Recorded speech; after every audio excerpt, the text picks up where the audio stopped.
Good evening and welcome to this webinar on how to ace GMAT Sentence Correction. My name is Rajat Sudana. I'm one of the co-founders of e-GMAT and I'm going to be a main host today. Supporting me in this webinar, we have Shraddha, who's a subject matter expert at e-GMAT, and Sandeep, who's a GMAT strategy expert. In this webinar, we're going to talk about the meaning-based approach to acing GMAT RC. If you're aiming for that 730 or higher score, then this is, you need to get to that 90th percentile in SCN, and the meaning-based approach is fundamental to you getting there. We're going to look at what that approach is, how can you use that approach to solve the most challenging questions, and then what does it take to master that approach. So it's not that you're going to attend this webinar and you're going to be able to master it. You'll be familiar enough. This is supposed to be a catalyst to helping you to get there. But then beyond this webinar, what should you do next? We're going to focus on that as well. This is a fairly application-focused webinar. In this webinar, we're going to solve 4 really hard questions using that meaning-based approach. And to make sure that you know the concepts that are tested in these questions, we did send these 4 video lessons your way. They are in verb ing modifiers. You're going to really see the application of verb ing modifiers in a couple of questions there. One of the most versatile modifiers. The video lessons on verb ed phrases, role of verb ing words, and verb ed modifiers as well. So essentially, if you master these 4 modifiers, you probably will have mastered about 50% of all modifiers that are there. So really important lessons for you to really get that conceptual hold on, and then you can then focus on learning how to apply these lessons. Okay. With that, we also have some upcoming free webinars. We have a free number properties webinar tomorrow. In this, we focus on remainders. For those of you who falter in number properties, this is going to be a really good webinar. Why? Because we'll start from the very fundamentals in this webinar, and in a span of 2 hours, we're going to go from the very basics to be able to answer the most challenging questions. So this is a very progressive webinar versus the webinar today, where we start with difficult questions, but we make sure that everyone comes along. In the webinar tomorrow, we start with easy questions, but we build on our ability and make sure that you're able to answer the most challenging questions. Now, the reason why we're able to do this is because the scope of the webinar tomorrow is relatively narrow. The scope of the webinar today is relatively broad and encompasses entire sentence correction. Tomorrow, it focuses just on one aspect of number properties. But very rewarding webinar, probably our highest rated webinar over here. The next week, we have a webinar on GMAT reading comprehension. In this, we dispel the myth that you need to be a voracious reader to be able to ace GMAT RC. We look at 3 key reading strategies, and we apply those reading strategies, and we prove to you how, if you apply those strategies, you'd be able to comprehend any passage that the test throws at you, and then be able to answer the corresponding questions. Again, both of these webinars are very popular. Okay, with that, let's get to know you guys a bit better. Let's figure out, when do you plan to take the test? If you have not responded to this one, please do so. And then the second piece is, what's your target GMAT score? Let's get that input as well. And then the third piece, the third question that I'm going to put over here is I think this is a fun question, which is, where are you in terms of your learning? At what stage of preparation are you? All right, with regards to when do people plan to take the test, about 40% if you haven't taken a date as of yet, another 20% have more than 45 days. But about 40% if you, give or take, are going to take the test in the next 45 days or so. So we have a really good mix of people over here. There are a few who are just starting their preparation. There are a few who, there are quite a few who are just starting up their preparation. There are quite a few who've actually been preparing for some time. And then there are those who are in the middle. That's great. And I think the next question, which is there, is this one over here. Let's take this one. I have about 200 odd responses to this. And again, you can really see the 2 places where we see the biggest swell is in the middle of preparation and have just started. And there are a few who are retakers, which means you prepared more than once, probably, or probably are resuming a preparation for the second time. Then a few who are towards the end if you're taking mock tests, and then 10% if you're yet to start your preparation. So very few yet to start your preparation, but then again, quite a few folks at various stages. with regards to your target GMAT score, you can really see 60% of you are in that 730 to 760 bracket. That's wonderful. That's great. And then I think let's get one other question in here. How many of you have a study plan?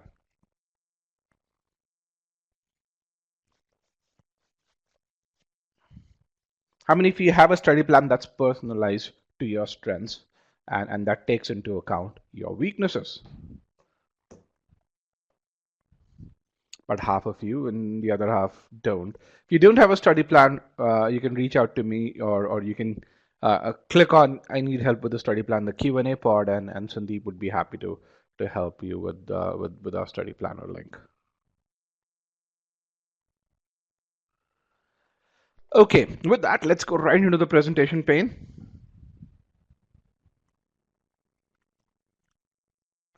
And you know, we saw that about 61-62% of you are in the 730 plus bracket. If you look at folks who are aiming for that score of 770 or higher, you know, that's that, and if you count them in, you have about 70% of the people. So getting to that score of 730 or higher is challenging, and even though you're aiming for that, a time will come when when you know your brain will tell you to give up, and at that point in time, I want to make sure that you guys you guys have this data with you to really continue to sustain forward, continue to pursue your learning. The three reasons why you should get to a score of 730 or higher today. What are those three reasons? One is if you're aiming for top B schools, if you're aiming to apply in fall of this year, you now need a score, need that score of 730 or higher. And then, you know, the current application cycle is probably going to be one of the most competitive ones, or it's expected to be one of the most competitive one. Then the second one is if you were aiming for scholarships, you know, more than 50% of the scholarships go to people who get to that score of 730 plus, and there's a lot of scholarship money out there. And then the third reason is when you look at the delta in total earnings over folks who get to a tier 1 versus tier 2 school, and that 730 plus score is going to be paramount in helping you get to that tier 1 school. That delta in total earnings is the highest it has ever been over the last 20 years. And I think it's going to be even more, that delta is going to even increase given the kind of economic period. I won't call it recession, I would call it the economic period that we're going in. And so the three reasons why you should aim for this, and let's kind of look at some data over here. And essentially, that 700 versus 730 could easily be $500,000 or more for you when you look at a 10-year period. So the first reason, 730 required for at top B schools. What you see over here is a table which shows median scores in 2014 versus 2018. One thing that you'd observe is pretty much for all top schools, that those scores are trending towards that 730 point. The second thing is there's no Harvard, no Stanford there. Why? Because even in 2014, they were at 730. Okay. And here's some stats over there. And the key thing that I like to point out to people is that this increase happened despite this one fact, which is despite a 15% decline in GMAT test taking population. There were more test takers in 2014 than in 2018. And here's a quote by Mark Either, who's the managing editor at Words and Quants, who says, only the best of the best have a shot at getting into any of these B schools. Okay. LBS, Vivek, is around that 715 mark or so. So European B schools not as high. US B schools, you know, value GMAT a lot more. Now, this trend doesn't stop at top 25. Essentially, whatever happens at top 25, the tier 2 schools, which is 26th or higher, or I mean 31st or higher, they kind of fall over there. And you can see this. The black dots are over here are tier 2 schools, and you can see the median score increase during that time. Over here. Here's some anecdotal data. So this is statistical data, median score, statistical metric, anecdotal data. One of our former students, Nishant, scored a 690, was rejected by pretty much every school he applied to, scored a 740, got multiple full fellowships, is currently studying at Columbia. When he was rejected by Tuck and Smeal, they told him his GMAT score was not acceptable, and which is why, you know, even though they liked his candidacy, they rejected him. Pravi, 680, applied to a ton of schools, didn't receive a single interview invite, updated that score to 740, received 5 interview invites, got multiple scholarships, and is currently studying at Kellogg.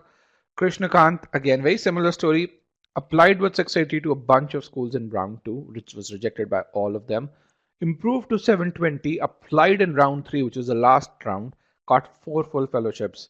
He's currently studying at Georgia Tech. Okay. Essentially, a GMAT score is way more important today than it was 5 years ago. So this is when it comes to admissions. Now let's talk about scholarships over here. And again, USB schools give out about $350 million worth of scholarship, give or take 10 to 15%. European B schools, another 40 to 50 million, give or take 10 to 15%, depending on the economic environment, the kind of endowment money they get, and so on and so forth. So based on our estimates, and we get about 10,000 paying students every year. e-GMAT has got about $35 to $40 million worth of scholarship every year. So we get a really reasonable size sample. So out of that 350 million KT that USB schools offer, based on our estimates, about 55% of that goes to people who get to that score of 740 or higher. And pretty much everything is sucked up by people who get to that 710 or higher, which means that if you get to that score of 740 or higher, and if you apply properly, you're likely to get that $40,000 scholarship, at least. Again, if you apply even more properly, if you apply to a 20th, 21st ranked school, you might even get a higher scholarship. And there are two factors that decide scholarships. One is your GMAT score. The second is how much they like you during the interview. Now, some more anecdotal data. Mansi, one of her former students, currently studying at Harvard, scored a 770. She got $90,000 worth of scholarship from Harvard. Victor, 770 again, got multiple full fellowships from Ross and Keenan Flagler. He's currently studying at Wharton. Kong Bui scored a 760, got 5 full fellowships. He studied at Ohio Fisher. He didn't even just get a full fellowship. He actually was paid $1,700 a month to study there. So he was actually getting paid to study at Ohio Fisher. We already talked about Nishant and Pravi and Krishnakant, so I'm not going to repeat that. When you get the PDF, the YouTube icons, they are actually clickable links. You can watch their stories. Ayush, who was one of our former students, a current student at Columbia, he scored 710, applied to Ross and Columbia, was waitlisted by them. He reached out to them and said, hey, I thought our interview went really well. I thought we really connected. I was hoping to get an admit. And they point blank told him, Indian male, 710 is not good enough. So he prepared again. He scored a 750. Didn't even apply again, just updated his score. So the very 2 schools that waitlisted him then admitted him with scholarships. So this happened over a span of 30 days, by the way. So from being waitlisted to being admitted with scholarship doesn't happen usually, but has been happening more and more often as people have started to improve their scores. Okay. And again, here's a quote by John Fuller, who's the former admissions director at Ross. He says, someone with a 770 is much more likely to get a financial award. Why? Because the B school is trying to buy that high GMAT score. The third reason why you should look at getting a high GMAT score is the delta in total learning. So the first 2 reasons, people have an idea, people understand, seems logical. The third reason, a lot of people don't really factor that into account while doing their math. So what I'm going to do is I'm going to show 2 schools, Babson and MIT. And the reason I'm going to focus on these schools is because both these schools are 20 miles apart. They're in Boston. Boston's not a crazy expensive area to live in. And it has a lot of schools out there. So typically, if you graduate from Babson or if you graduate from MIT, you have access to similar opportunities. Now, you would think that the starting salaries at these schools would be similar, but they're very different. So when you look at the starting salaries at these schools today, they're off by about $40,000. Look at the average sign-on bonus; it's off by about 20 grand. Essentially, the first year compensation delta is about $60,000 or so. Even if you assume the delta to be about $45,000 multiplied by 10 years, about 450K. Now, the crazy thing is that in 2005, graduates from Babson still got 95K, but graduates from MIT over here, this number in 2005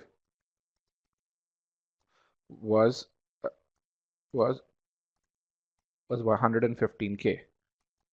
Okay, so what has happened of late over the last 10 years is that companies have valued graduates from top B schools a lot more than they did in the past.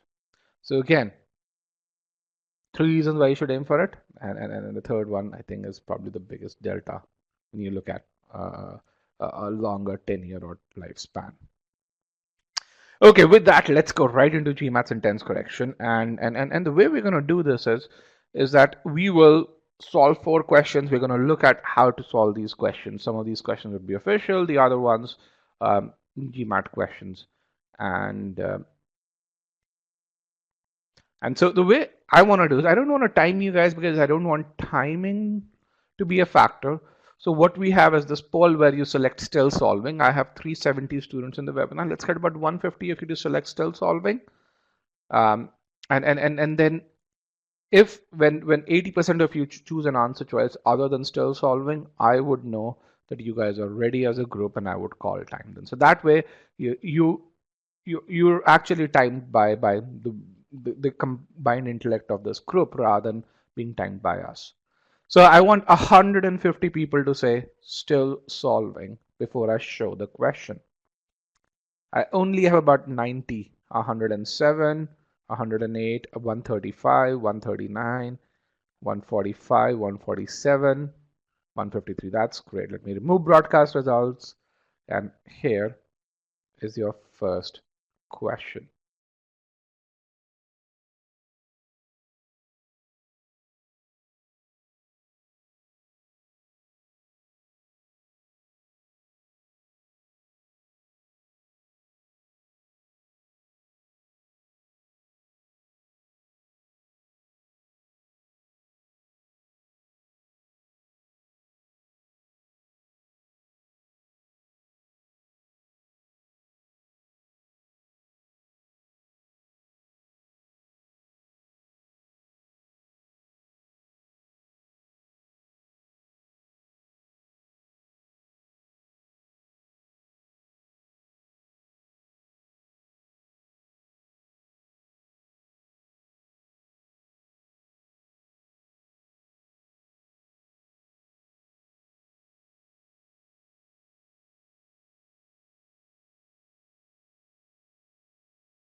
Okay, 85% of you are done. Let's get those responses in.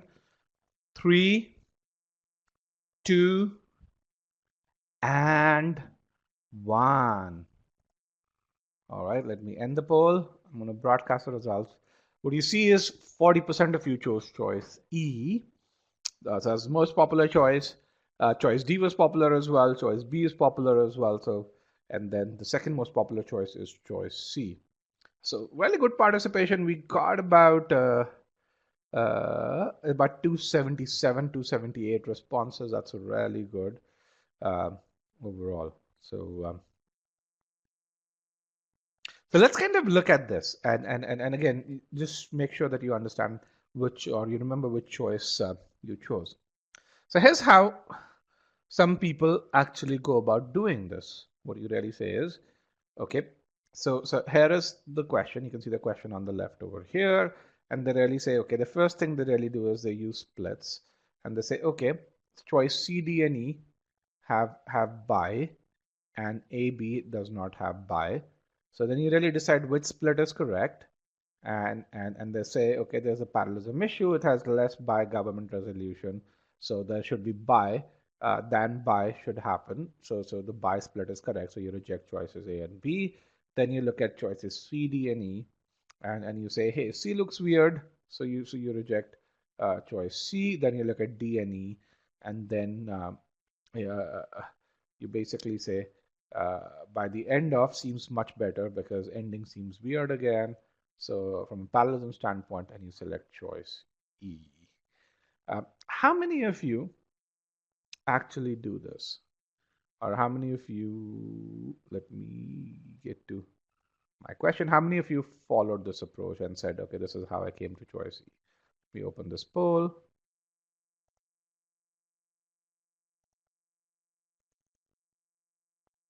How many of you followed this approach? Let's kind of look at this um, and choose choice E. Okay, but 53%, about 100 of you, and I'm going to use a statistical number because the percentages are more representative, followed this approach. Okay.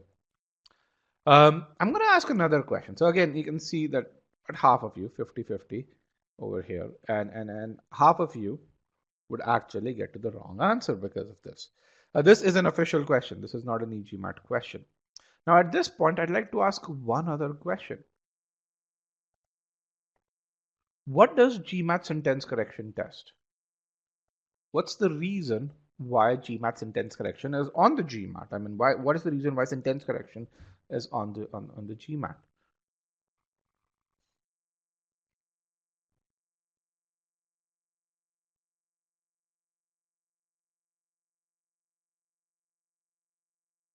Okay, let's get a few more responses.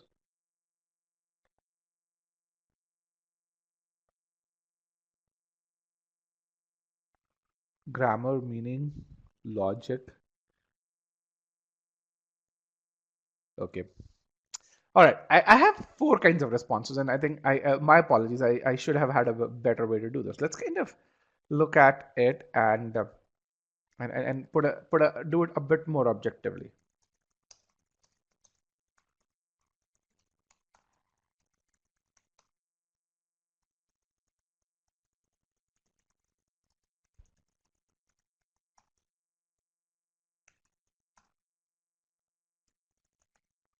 So I'm going to put four options over here, and I just created this poll. So there would be there might be spelling errors, and there might be other errors in this, but I think it's clear enough for you to figure out what I'm trying to say. Whether it is grammar, communication, which is meaning, logic, and syntax.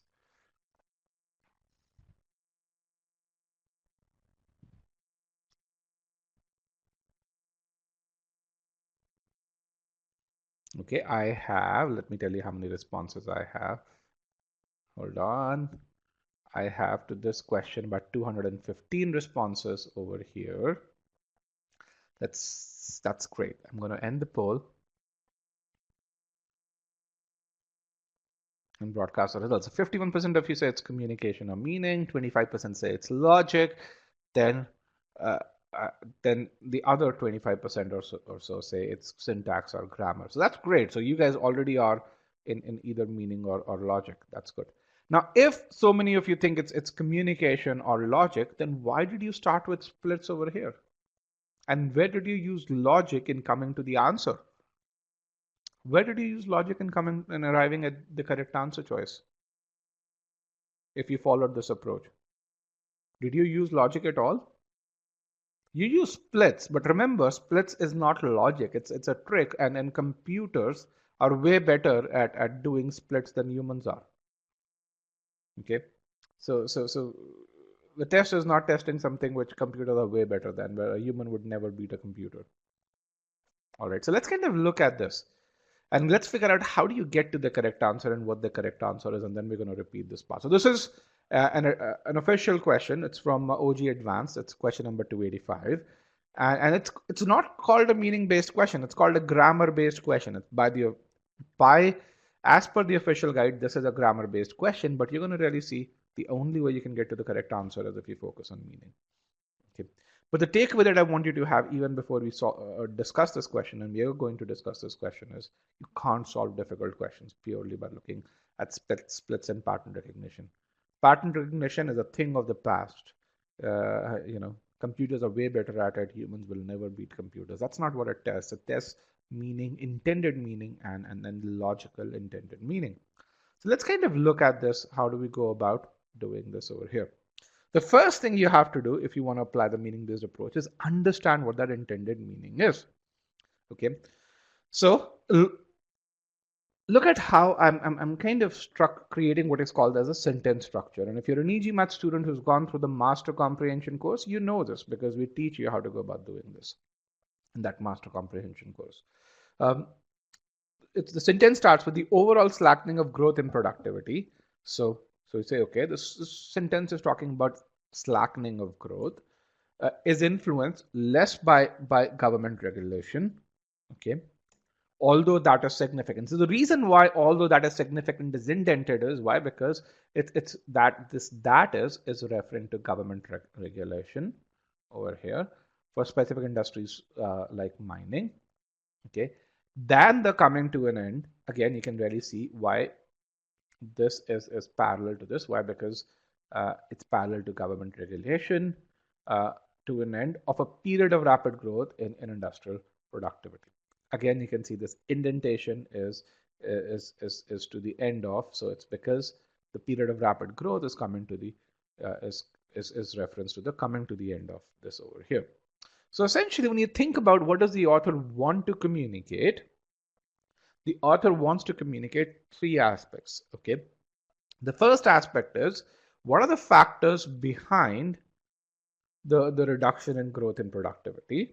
Okay, the second aspect is that the author tells you that the reduction in happens because of two things. One is government regulation, and the second is that a period of rapid growth in agricultural productivity is coming to an end.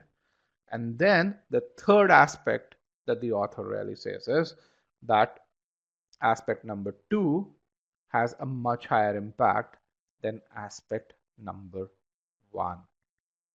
Okay, so those are the three things that are there. Now, how many of you, when you solved this question, how many of you were able to understand each one of these aspects? And here's a poll question that outlines this. So there's aspect 1, aspect 2. So I'm going to hold on before I get to the poll over here. I want you to select, this is a multiple response question. So I want you to select the aspects that you did not take into account when you solved the question. Tell me the aspects that you did not take into account when you solved the question.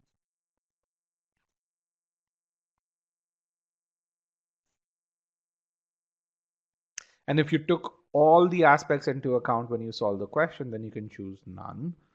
But if there is a certain aspect that you didn't take into account while selecting the correct answer or while reading the original sentence, then select the appropriate option over here. And when you select it, if you have a piece of paper or if you have a notepad or a Word document open or an Excel file open, note down that you didn't do this and note down why you didn't do this. Why? Because this gives you feedback. All right, let me end the poll, broadcast the results, and you can really see where people faltered. Okay, so we've already talked about this over here. So then let's kind of look at this and see what are the errors in the original sentence. And there's only one error in the original sentence, which is the parallelism error, where the by is missing. Okay, so that's about it over here, and that's kind of my original meaning analysis and my original error analysis that's done over here. Okay, now let's look at the various answer choices and see which one's correct. So choice A and choice B are correct. Why by is missing? Okay, now Choice C is the correct answer. Why? Because it adds the by, it keeps the meaning the same. It maintains the intended meaning. That meaning is logical, and hence it's the correct option. Choice D changes the meaning. It corrects the error. The by is still here, so that part is there. It corrects the parallelism error, but it messes the meaning up. Similarly, choice E, okay, also messes the meaning up, and and um, over here. It says by the end of it. Now remember, what's the difference between choice C and choice E? Choice C says that the reduction happens when a period of rapid growth in productivity comes to an end. So there, it's basically that period is still happening, but it's kind of slowly coming to an end. Whereas choice E says that that reduction happens when that period of rapid growth in productivity ends. It's a completely different meaning over here. And because of this meaning change, choice E is wrong as well. Now, some of you are confused to really say, how is coming to an end and coming and by the end, how are they different? Let's kind of look at this over here. Okay, I'm going to take an example. Let's say you are a stock analyst. By the way, how many of you wanna go into finance over here? How many of you want to go in finance over here?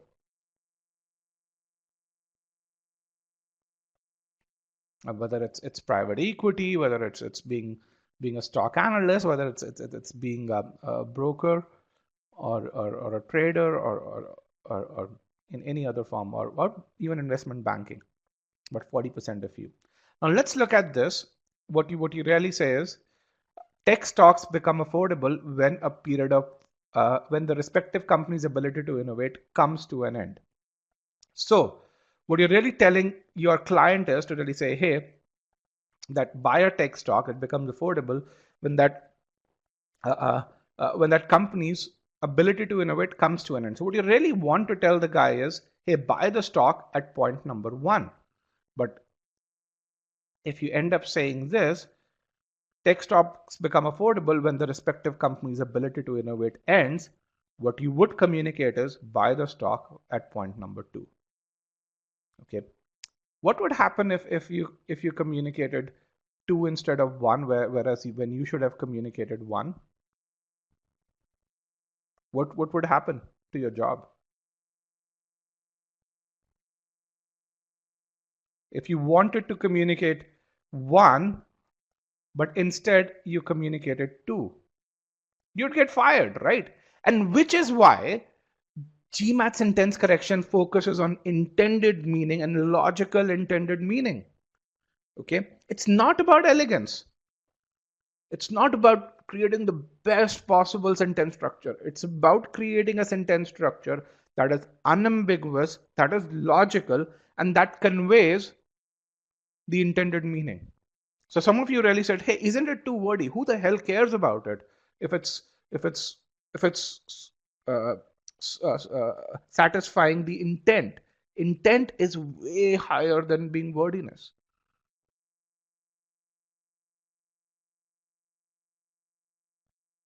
And that's really important. And that's something that, I mean, a lot of you say that GMAT SC is about logic and meaning and communication, but when you make decisions based on grammar. What do you think is a better constructed sentence without taking into account, hey, what is it that the author wanted to communicate?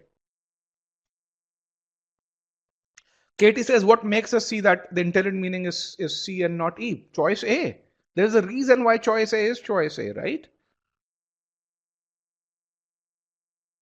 That's a great question, because both of these sentences, if you look at C versus E, let's go back over here, both of them communicate logical meaning. So if you were to really say, hey, is the meaning correct here? Absolutely. Is the meaning correct here? Absolutely. But is choice E communicating the same meaning that the author intended to communicate? Absolutely not. And which is why choice E is incorrect. And this is something that we actually published in 2012. This is an article, a flagship article that we published in 2012 on GMAT Club, and and this is something that you guys should take a look at.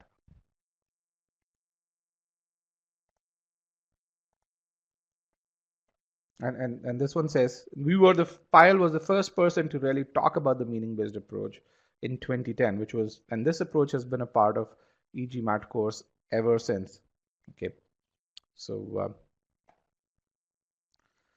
all right, let's kind of talk about this. So the key thing that I want you to take away is that GMAT sentence correction is a test of meaning and logic, which means that meaning that you want to communicate should be logical. And which means, can you understand what the author wants to communicate? The second is, can you present it in an unambiguous form? All right.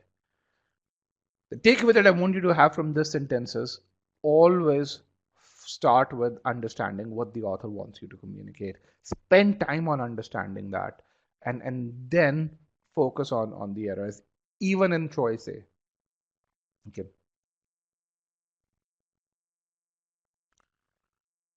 So, question one. Actually, fewer than 25% of you got it right.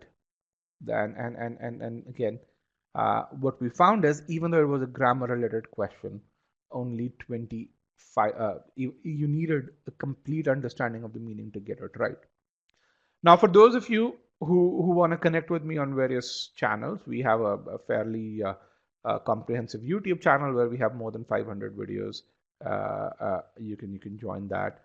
You can also connect with me on my LinkedIn, and you also be able to connect with upwards of 15,000 current students who are studying in top 3 schools. Now with that, let's just hide this. Let's just hide this over here, and we're going to solve our second question. Again, use the meaning-based approach when you solve the second question over here. Okay. Let me put in the poll. Remember the part we need to select still solving. Here is my poll. Select still solving. I need 150 people to select still solving.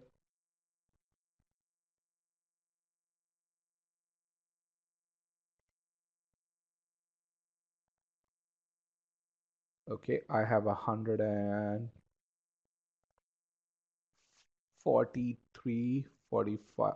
I have close to 150. Here is the question.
All right, guys, 80% of you are done.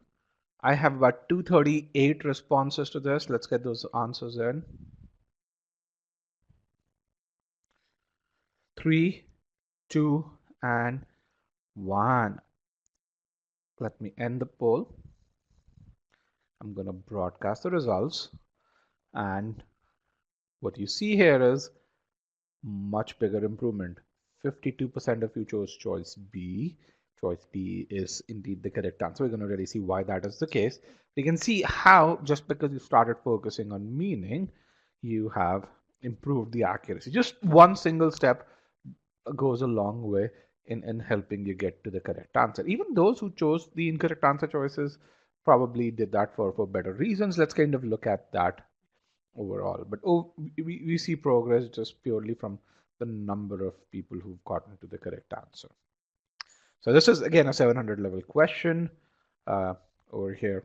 So essentially, when you look at this and you say, hey, are there similarities and dissimilarities? There are no discernible similarities or dissimilarities over here. The choices do give you some clues, but not a whole lot of clues. So when you this is an e-GMAT question, all right, and when it as it so happens, when you have a completely underlined sentence, typically you won't see a ton of similarities and dissimilarities overall. So over there it's kind of very obvious that you've got to use the meaning based approach. So let's kind of look at this over here and apply the meaning based approach to on this one. So I'm going to read the sentence. It says, because diegetic music, and the moment I see the word because, I see there's going to be a cause and effect over here. And I also want you to kind of focus on the title of the slides over here. It says, read slowly but strategically pausing to understand the meaning. So to is a purpose word to understand the meaning of the sentence. Okay. So because diegetic music, so the word because is a cause and effect. So over here, so because diegetic music, then look at how we've indented this actively referenced in the film rather than confined to the background. So what we know is that diegetic music is actively referenced in the film rather than it's being confined to the background, invoking a sense of verisimilitude. We don't know what verisimilitude is. So let's call it VSM. You shouldn't even really say verisimilitude, just it's a tongue twister. Um, and what is VSM? It's the idea that art can express a truthful version of a reality. Filmmakers creating period dramas use it often. Okay, so again, you can see the indentation over here. This part is a continuation uh, uh, uh, from this part over here, and also this part is there. Okay. So essentially, when you think about this and say, what meaning do I get from the original sentence? There are three aspects to this. Okay. The first is there's a feature of DM that's presented. So I don't even want to use diegetic. Diegetic is some sort of a tongue twister. So I'm going to say because DM, there's a feature that's there that it's actively referenced in the film rather than stuck to the background. So that's there. The second aspect or feature is that DM invokes a sense of verisimilitude. Okay, and then uh, uh, filmmakers who create period dramas, they use it often. Okay, now there's a fourth aspect as well, which is the causality, which is where the author says because DM invokes a sense of VSM. Okay, because of aspect 2, aspect 3 happens. Okay, that causality is also there. Okay. And again, why is it that it's really important to understand this? Because the sentence starts with the word because, so it's really important to know what is the cause and what is the effect. That's absolutely important. How many of you, when you solve the question by yourself, uh, were able or focused on extracting the cause and effect very clearly? How many of you, when you solved the question by yourself, extracted the cause and effect relationship very, very, very clearly? And you can really see where you're faltering. When you saw the word because, and you know, the first thing you should have really said is, hey, the author has to present a cause and effect. Why? Because words such as because, words such as since, words such as uh, uh, uh, uh, hence, they present causality or output. This happened, hence this is there, hence this will happen.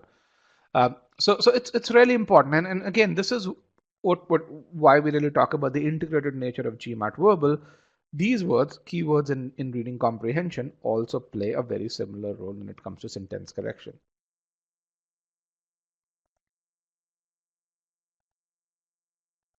Okay, so what's the cause and effect? Because aspect 2, aspect 3.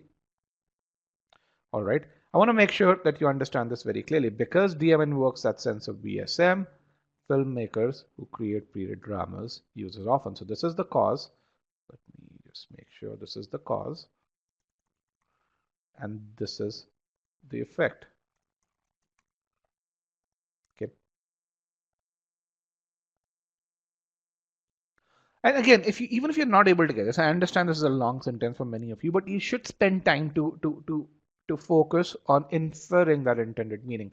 That time spent up front is going to do two things. One is it's going to increase your chances of getting to the correct answer tremendously, which is going to be very comforting. It's going to be a confidence booster. The second thing is it's going to build your ability.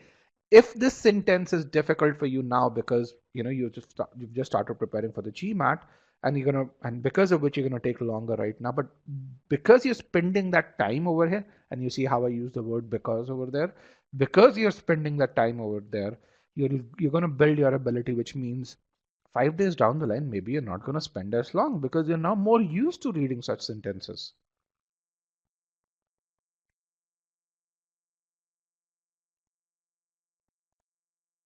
Okay, so let's kind of look at this. Now we've understood the correct meaning. Let's understand the errors in this. And there's one clear error over here. And, and that error which is there is that because diegetic music, and there's this word invoking over here, there is no verb for this DM over there. So there's a subject verb error. And other than that, you know, everything else seems fine. The modifiers are fine. Here the subject verbs are fine. Here the subject verb, uh, that's fine as well. Here, I mean, one of the things that I want to make sure that you do is when you look at how I'm approaching this sentence, how this is being, how I'm splitting this. Now, the beauty of this is when you do this, errors start to jump out at you. So there are two questions that people have. One is, hey, should you not look at errors? No, you should, but first you've got to infer the meaning, then you've got to look at errors. The second thing, which is there is the second question that a lot of people have is, hey, this seems to take a lot longer, man. Will I be able to do it on the test? Yes, you can't write such things on the test, but if you start doing it in practice, your brain will get used to doing this. And once your brain starts getting used to doing this, you won't need to write everything down. The moment you read a sentence, automatically these structures will form in your brain. It's like driving. You know, when you started learning how to drive, you had to keep a checklist in mind to really say, this is, I've got to do this first, then that first, and so on and so forth. But once you drove for a few days, your brain knew that checklist became an automatic thing. Okay. So do this actively. So the reason why that checklist became an automatic thing is because you started driving more and more, and then you didn't need to keep a checklist. I mean, in the US, when I started driving for the first time, one thing that killed me was stopping at the stop sign. The second thing was to look before I go. Again, having driven in India prior to that, we're not used to looking as much, um, or stopping at the stop sign, or in some places even stopping at the red light. But once I created that checklist, and once I drove for 10 days, 15 days after this, or I'd say once I drove for about 200 miles, that checklist became an automatic thing. I could do other things while driving. Okay, let's look at choice B over here and see what's going on. Choice B uh, essentially uh, is my correct answer. Many of you chose choice B. It says, actively referenced in the film rather than confined to the background. Diegetic music. So what is actively referenced in the film rather than confined to the background? DM is often used by filmmakers creating period dramas. Why? Because it invokes a sense of VSM. What is that sense of VSM? The idea that art expresses a truthful version of reality. Okay, so aspect one is correct. Aspect one is that DM is actively referenced in the film rather than stuck in the background. That part is there. Aspect 2 is correct, that DM invokes a sense of verisimilitude. That part is done over here. Aspect 3 is correct, which is that filmmakers who create period dramas use it often. That's also there, and the causality is correct as well. Okay. All right. So choice B is my correct answer. Let's look at choice C. Choice C was the next most popular choice. Choice C, 45 of you chose choice C. Let's kind of look at this. Filmmakers Filmmakers creating period dramas often use DM. What is DM? Which invokes a sense of verisimilitude. Okay, so that's fine. This part seems okay. This part seems okay. This part seems okay. What is VSM? The idea that art can express a sense of reality. Okay. Now, why why do they choose this? Because it is actively referenced in the film rather than confined to the background. So this choice messes up my causality. Aspect 1, aspect 2, aspect 3 are fine, but the causality is is is uh, is is uh, is messed up over there. Okay, so because of this, this part is wrong. Now, how many of you don't understand causality? And I see some of you are still stuck on verbose. Again, if you learned anything from my previous sentence, the verbose part is way lower in priority. And I'd say I don't even worry about it if I focus on the intended meaning. How many of you have issues with causality? If you want me to explain the causality, select yes. If you don't want me to explain the reverse causality, select no. Okay, you guys want me to explain the causality. Let's kind of look at this over here. So let's look at what is the intended causality, which is there in choice A. Choice A says, because diegetic, and look at the bolded parts in the original choice. I've given this over here. Because diegetic music invokes a sense of verisimilitude, because it has a certain attribute, filmmakers creating period dramas use it often. Okay. So choice A says, because DM invokes a sense of verisimilitude, filmmakers use that often. Is that clear? That's what the author wants you to communicate. Is that part clear? Now let's look at what choice C communicates.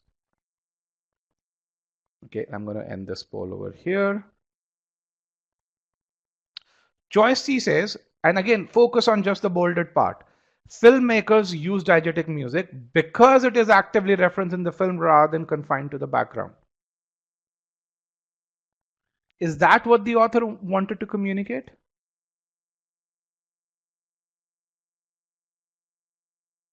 Is that what the author wanted to communicate?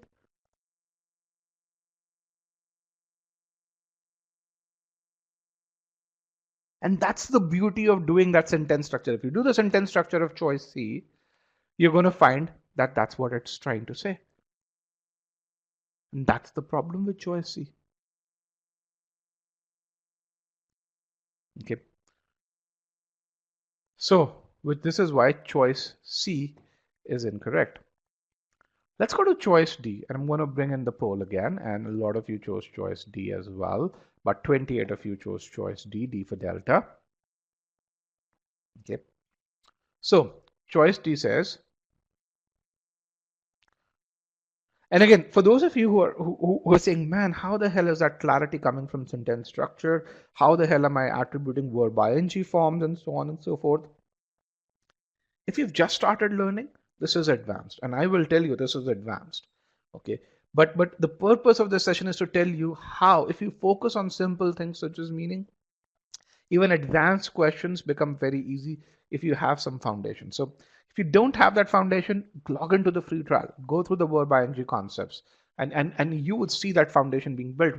Why? Because we start with very, very simple sentences in the free trial. Okay. So over here, let's look at choice D. Choice D says filmmakers who create period dramas often using diegetic music. Okay, there's a verb error. There's no verb over here. Filmmakers create often use. There's no verb for filmmakers. Why? Since it is music again, the causality is also messed up. They use diegetic music since it is actively referenced in the film. If you even read this sentence over here till this point, you really say they use diegetic music because it's since it's the same as because it's actively referenced in the film. So over here, when I look at this, because the three aspects are fine. Actually, aspect two is wrong as well. Why? Because you have a verb ing form which is invoking a sense of verisimilitude. So what this really says is that invoking of that sense of verisimilitude happens because it's actively referenced. Okay, so it talks about two causes. Both those causes are cause and effects are wrong over there. Let me just explain this very clearly again. So what is intended causality? Again, we saw that. What does choice say? Intended causality was, hey, because DM invokes VSM, filmmakers use it often. Everyone understands this? That was what the author wanted to communicate. And that seems like a very logical meaning, by the way.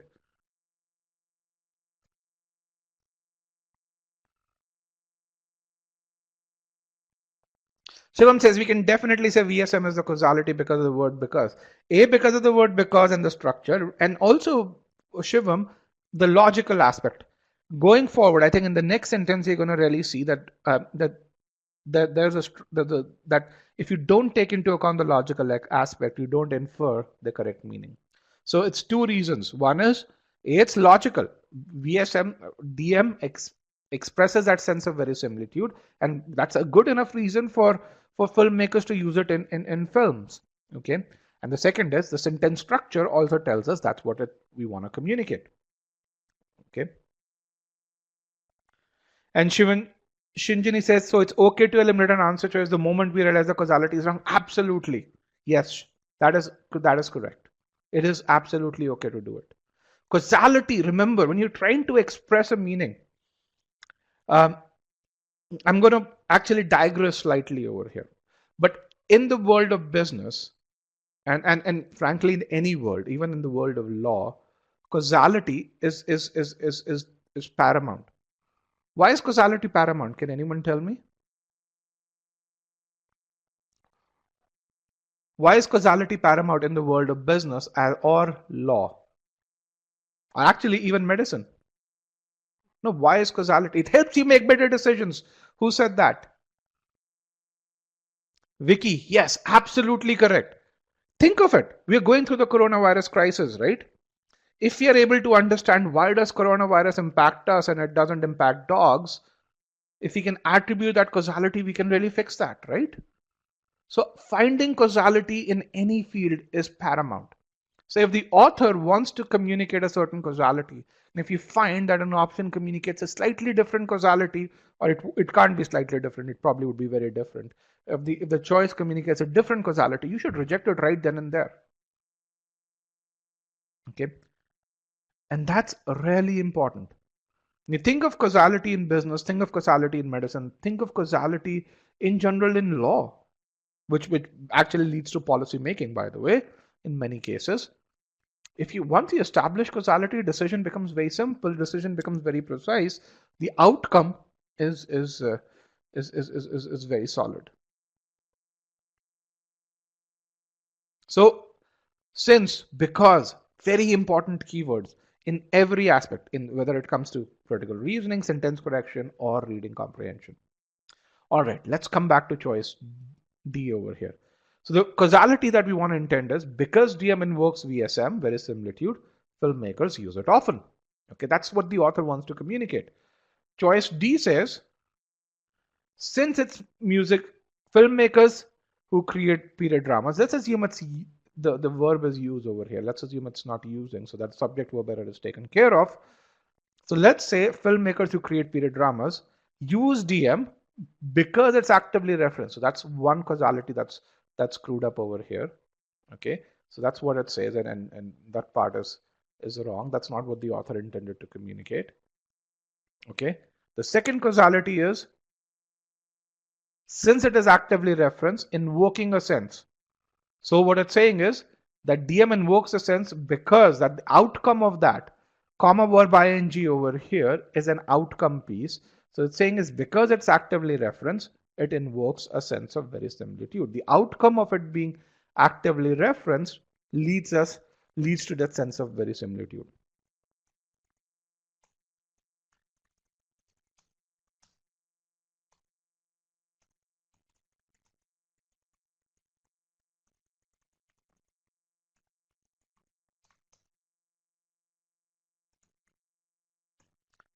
That's the second piece, which again is completely wrong as per the author. Okay. Both these things are wrong. And again, you might really say, man, a single choice has so much depth in it. That's the beauty of GMAT sentence correction.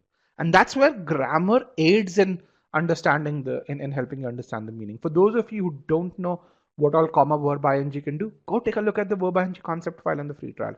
You would see all the things that a verb ing form can do. Shubhra says, can you tell me where can I practice SCs? Don't practice SC if you need this. You need to learn first. Just pure practice doesn't do you any good. Okay.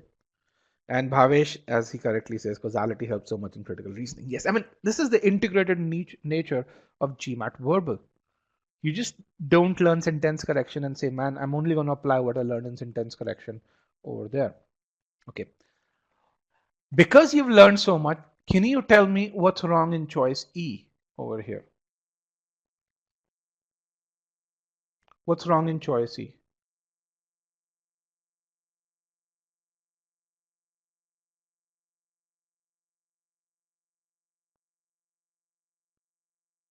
What is wrong in choice E? Can you tell us? Causality is lost. Yes, that is wonderful. Yes. In choice C, there is no since, there is no because, there is this word called and filmmakers use it often. Okay. So when you think about the aspects, aspect 1 is fine, aspect 2 is fine, aspect 3 is fine, but there is no causality.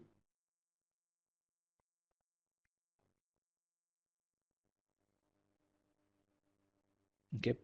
And that's something which kills the meaning.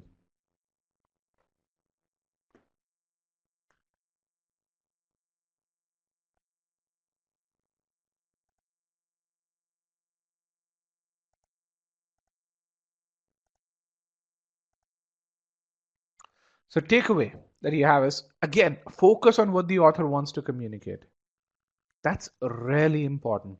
If you don't focus on what the author wants to communicate, you're going to be able to, you will end up selecting the incorrect answer choice. Now, tell me one thing. Did we touch upon grammar here? I'm going to put in a yes, no question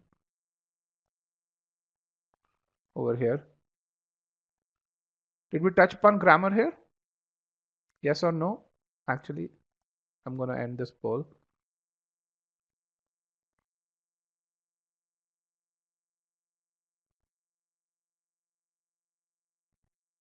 Let's get a few more responses. The question is, did we touch upon grammar here? I've gotten close to 100. Let's get to exactly 100 responses. Oh, 120 odd responses. That's good. So the answer, 19% of you say yes, and 80% of you say no. The correct answer is yes, we did. But we did touch upon grammar as grammar being a means to communicate meaning. When we really said in choice D, the comma verb ing part talks about, and we touched upon grammar in many ways. When we said the subject verb, the verb was missing, we use sentence structure to arrive at that grammatical concept not being correct.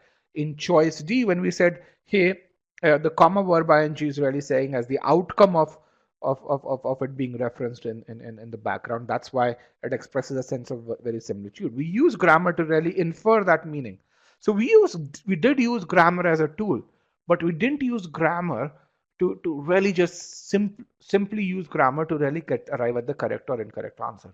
We used it as an aid to do what? To express the intended meaning.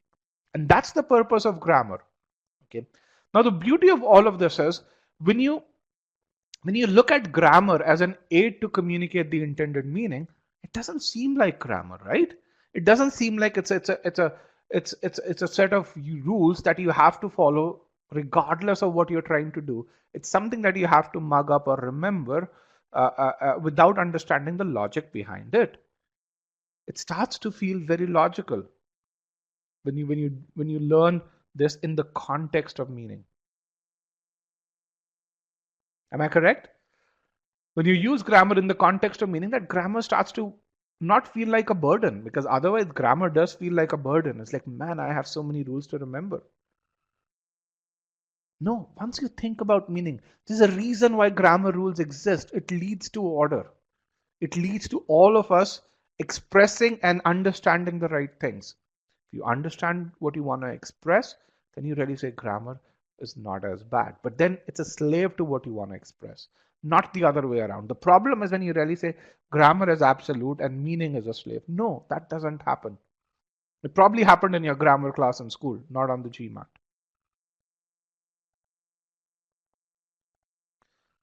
All right. Now we're going to look at the next question over here.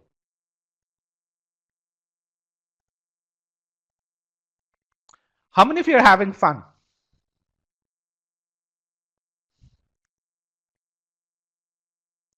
Okay, that's good. I'll take that 90% or so. The goal over here is to happen. Remember, this is a very low risk environment. No one's judging you over here. It is a place where we come and learn. And we go after this to really say, hey, we've learned something and we are better off after this than we were into the session. As long as we see that improvement, as long as we build upon that improvement, that's what we seek. Okay. So yes, if the session is not being heavy on you, then I'm not doing my job, because then you're not learning.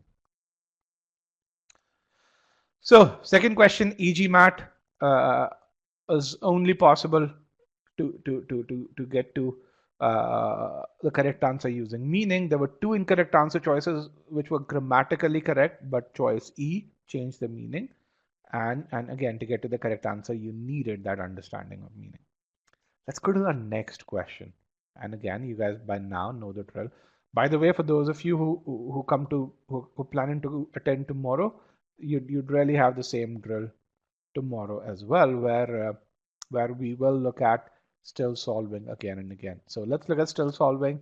Let's get 110 people to say still solving before I show that next question to you. 110 people still solving.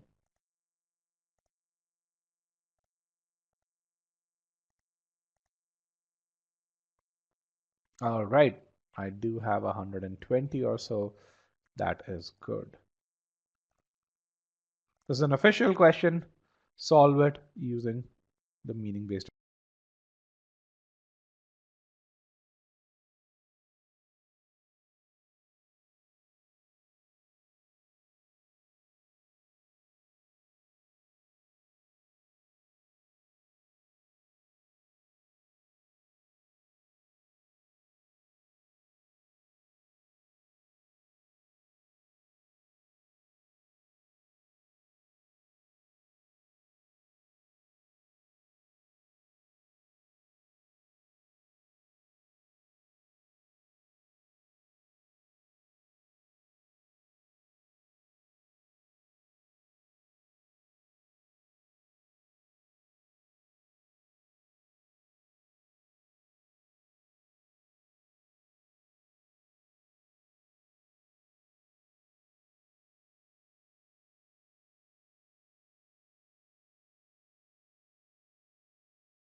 All right, guys, 90% of you are done. Let's get those answers in 3, 2, and 1.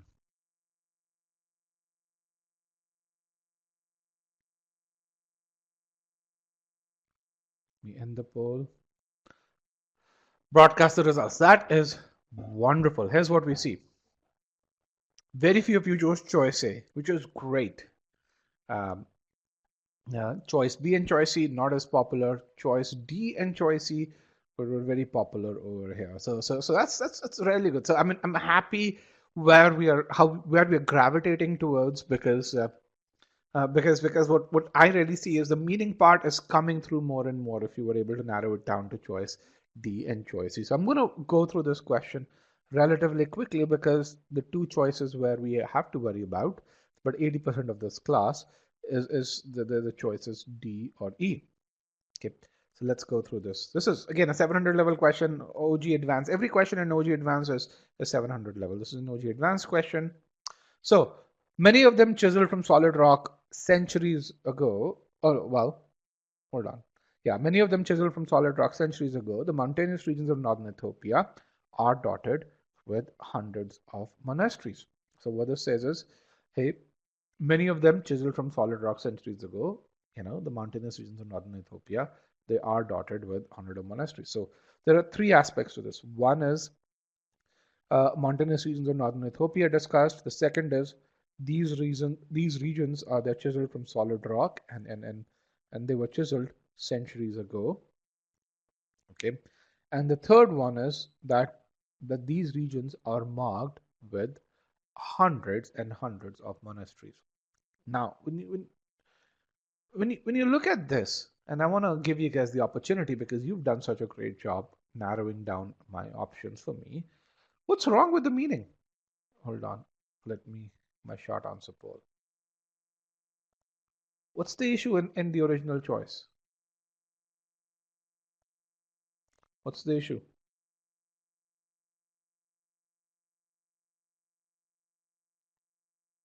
Okay. The meaning is unclear. What part's unclear? Unclear what is chiseled, okay. Well, no, it's not clear. It's clear that the mountainous regions are chiseled as per the sentence. Okay. We call this, and you guys there's no confusion. Okay. There is an issue with logic. There's an issue with logic. There is no confusion. And I want to make sure you understand this. This is so, remember how we progress in this webinar. The first sentence communicated the meaning very clearly. Many of you inferred that meaning incorrectly. Even though it communicated it correctly, you said, hey man, what the author is trying to communicate is wordy. Coming to an end seemed wordy. When we moved on to the second sentence had a subject-verb issue, if I remember that correctly. But you had to understand the meaning. The meaning was still communicated. The meaning communicated was still logical and correct. In this third sentence, okay, what's there is the sentence is perfectly fine. That meaning that is being communicated doesn't make sense. It's an illogical meaning. Okay. This meaning is what we call as an illogical meaning. Okay. It's what we call as the meaning that's communicated seems to come out fine, but at the logic, does it make sense? That meaning doesn't seem to make sense. Now, why is the meaning not logical? Why is the meaning not logical?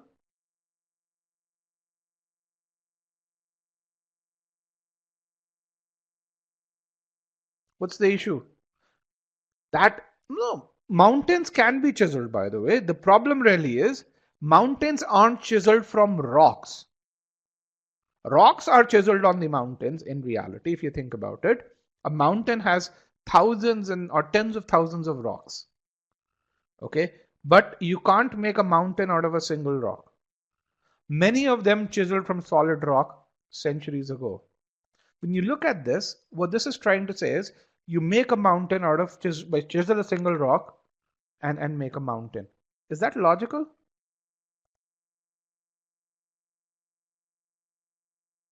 Is that logical? No, it's not logical. We know that's not logical. That's not how it happens. Nackt, okay, there's a German guy over here. I think, or 9. So and that's the part where it's not it's an illogical meaning. That's it. I won't call it ambiguous. And there's a difference between what's ambiguous versus illogical. Because we're going to come to an ambiguous meaning over there. What's ambiguous? Yes, misplaced modifier is ambiguous. What does that mean? There could be two possible meanings. Both of them are logical. So ambiguous, and that's really important to understand.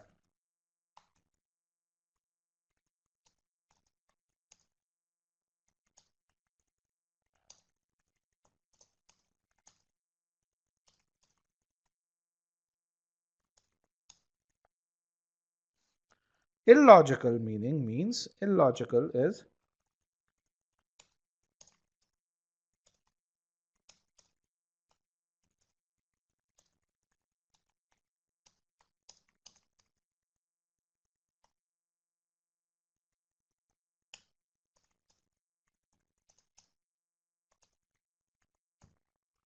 illogical is there's only one possible meaning as per how the sentence is written.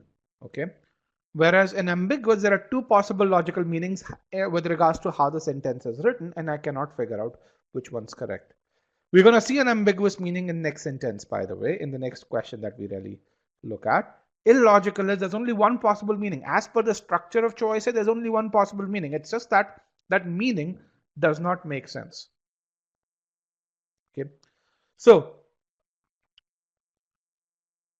aspect 2, the regions were chiseled from solid rock. You can't really have mountainous regions being made from solid rock. It is usually the other way around. So the meaning that is there is not logical. So we have to what we call as infer the meaning in this case. We have to infer the meaning over here. So what is the logical meaning that it should say now that we have read the entire sentence? Okay. The logical meaning is that the monasteries probably came from that solid rock, not the mountainous regions.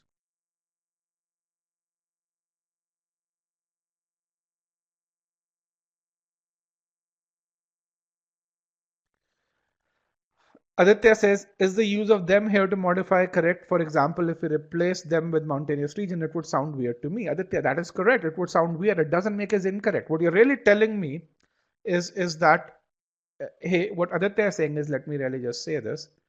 If I say, if I replace them with MR, it would sound weird. Yes, that's the reason why pronouns exist, right? Because using the original noun would make it sound weird. That's the whole purpose of the invention of pronouns, if you look at it. Because using the noun itself many a times is weird. Does that help, Aditya? Try using nouns all the time in your spoken English. It'll sound really weird. That's why we invented pronouns in the first place. It doesn't mean it's wrong. It means that it just sounds weird. It still expresses the correct meaning. There's no grammatical error. There's no ambiguous structure. Okay. So the takeaway that I want you to have is always verify that the sentence does make that logical sense. All right. And check every aspect. So when you really break down a sentence into its aspects, you're able to figure out, hey, this meaning is not logical. And this is a communication based question, an advanced guide. Okay. So when you think about this and you say, okay, there's truly a modifier error. Why? Because it seems to communicate an illogical meaning. So we call it a modifier error. Whereas because the monasteries were chiseled from some solid rock, not the mountainous regions themselves. Okay, so all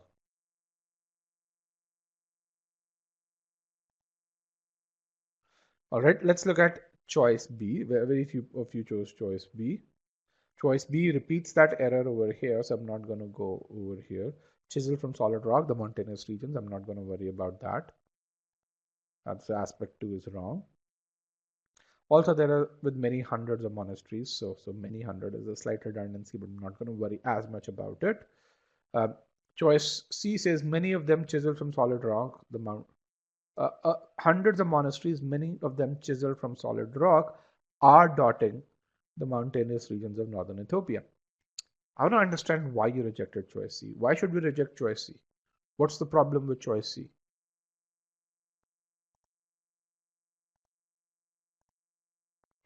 Okay, what's the wrong meaning? Just tell me more. Tell me more. What's wrong with our dotting?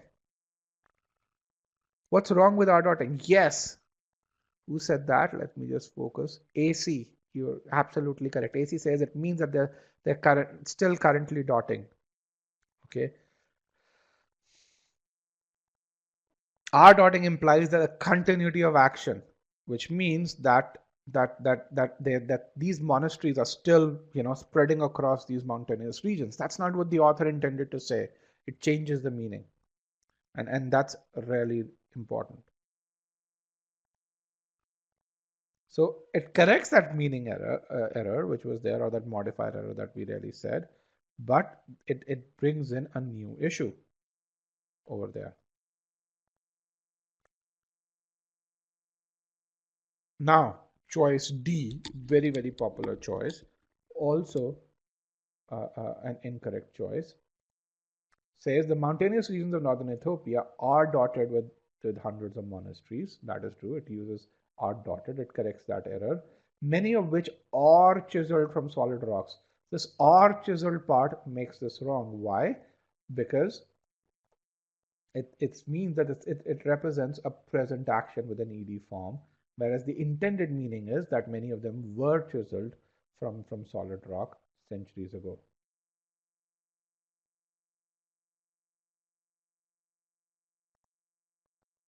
Okay, choice E, which is my correct answer, and but 40 of you got 80 of you got it.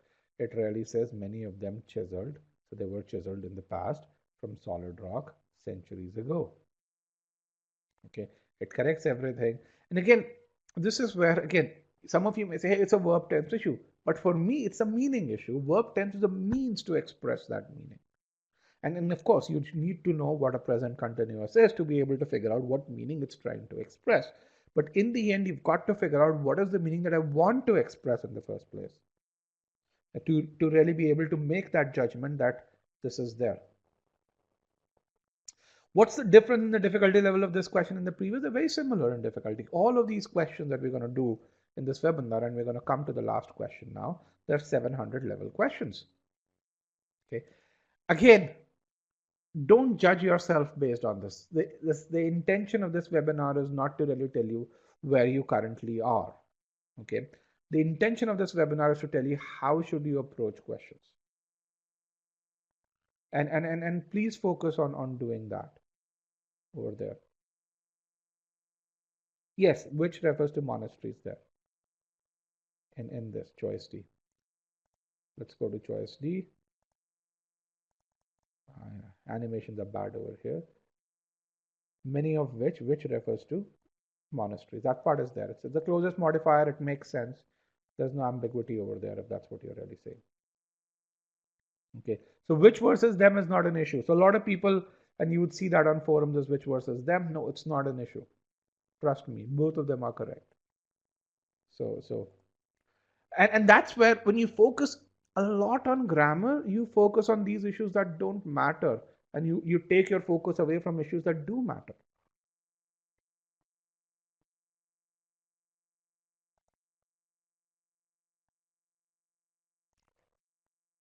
Shraddha, can you assign uh, uh, uh, can you answer the is dotting issue? I was just assigned that to you.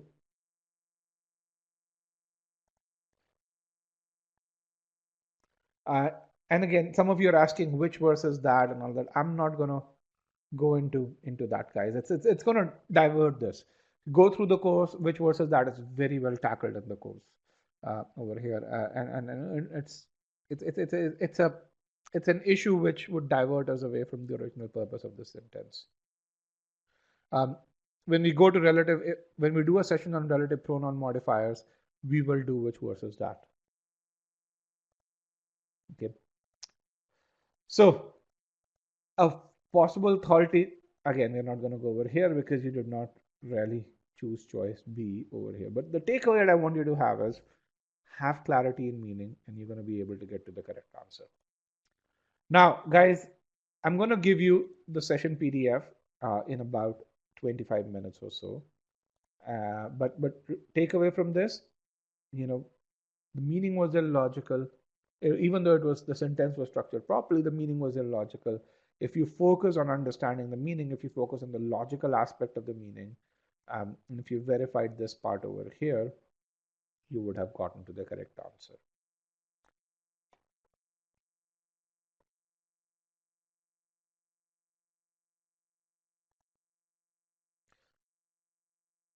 Okay, with that, I think the one piece that I want to be able to really say is, hey, if you want to get to the cause of the answer, you need two things. One is reliable solution. You guys already said, hey, which verse is that? Many of them, many of which. Is that a wrong piece? If someone told you that was wrong, that's how you would have chosen that okay, that's the reason why I made a mistake, and you would have that would have overshadowed the correct reason, which is the verb tenses piece and the intended meaning piece overall. So the one of the most important things that you need to improve is is is is there is good solutions and detailed solutions. And what you're going to find is you're going to be hard pressed to find a source where you're going to get solutions as detailed, where the causality is attributed to you over there. With that, let's kind of solve our last question over here. And then we're going to look at how will you improve. So guys, still solving. I need 100 people to say still solving. 100 people to say still solving.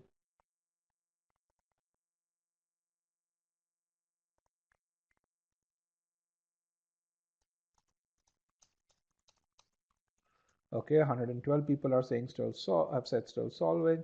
Here is my next question.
All right, guys, about 90% of you are done. 3, 2, and 1. Let me end the poll. I'm going to broadcast the results. So, what do we see here? Let's look at your observations. Now, I mean, you guys are smart enough to teach me now. What do we see here?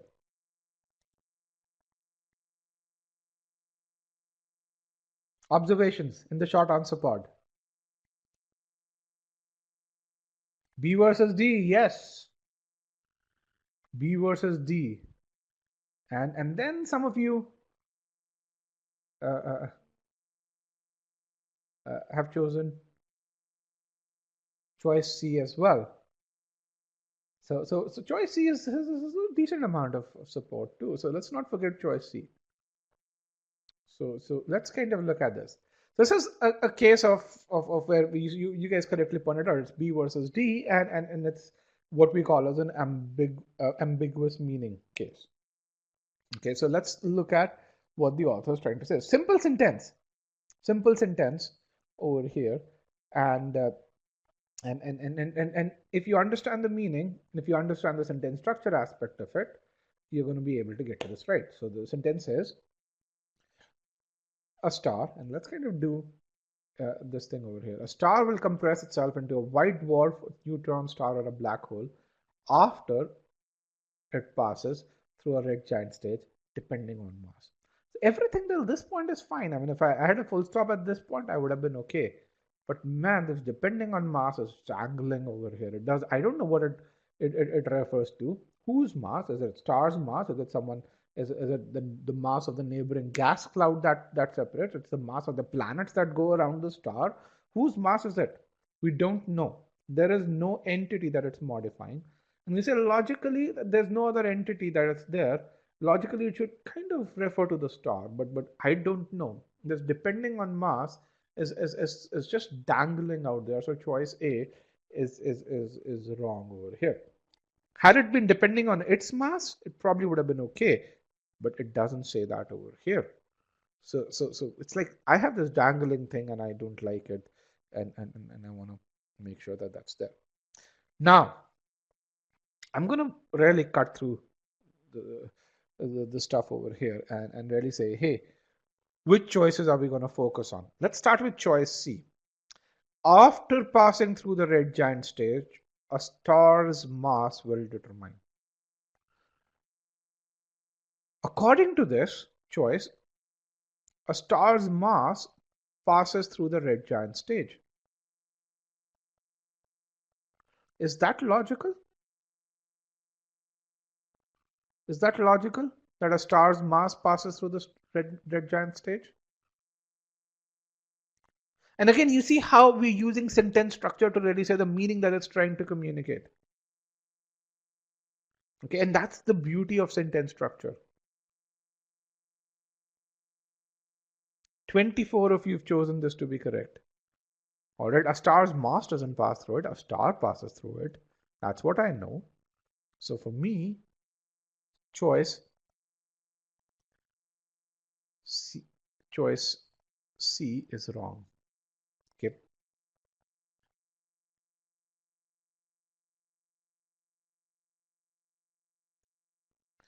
All right.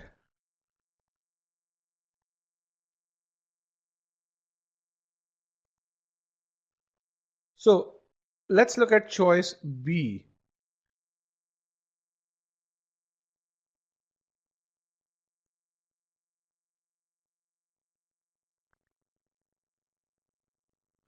Okay, let's look at choice. Actually, let's look at choice D for delta.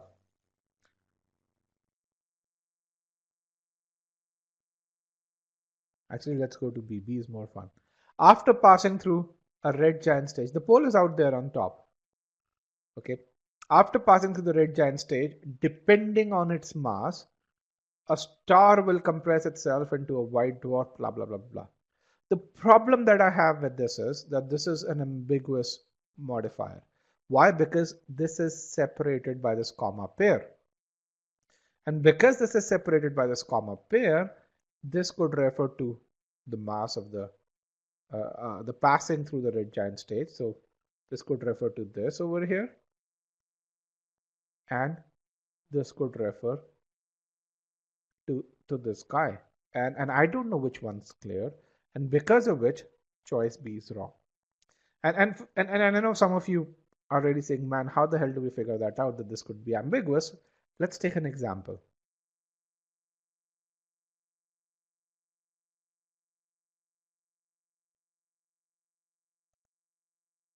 Okay. This is my choice B. This is my choice B. Can you guys see that? After passing through the red giant stage, depending on its mass, a star will compress itself into someone, blah, blah, blah, blah, blah. Now let's look at this choice. A parallel sentence which has the same structure. After going through a round of funding, it should say through a round, is missing over here, through a round of funding, depending on its size, a company might attract higher quality talent. So whose size are we talking about in this case? The size of the round of funding or the size of the company itself? Whose size are we talking about? What does the author want to communicate? You can't say. It could be either.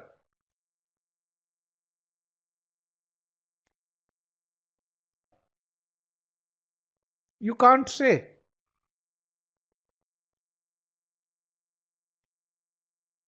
The sentence, the thing which is there is, if there were no comma pairs over here, then that depending would have focused on the red giant stage. Okay. And again, remember, this is not an e-GMAT question. This is an official question. The comma pair makes it referenceable either way, and it logically makes sense either way, which is why choice B is incorrect. Now let's look at choice D, which is my correct answer. Mass determines whether a star, after passing through the red giant stage, so what's passing through the red giant stage? A star will compress itself into A, B, or C. So mass determines what? Whether a star, after passing through the red giant stage,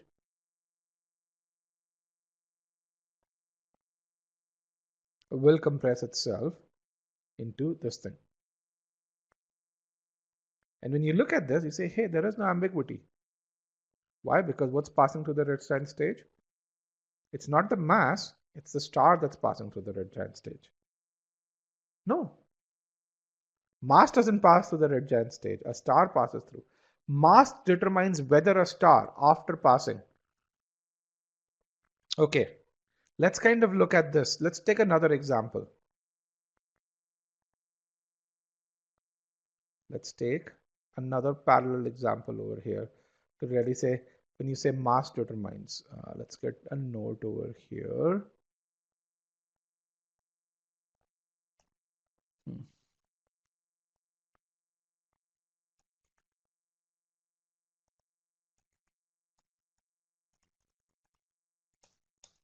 And again, look at parallel sentence structures.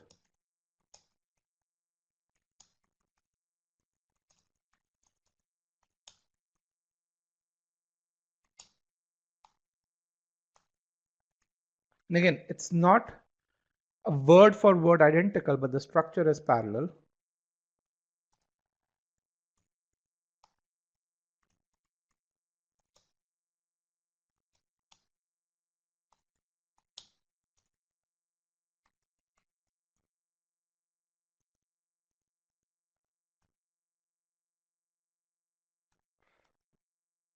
Let's call it passing through.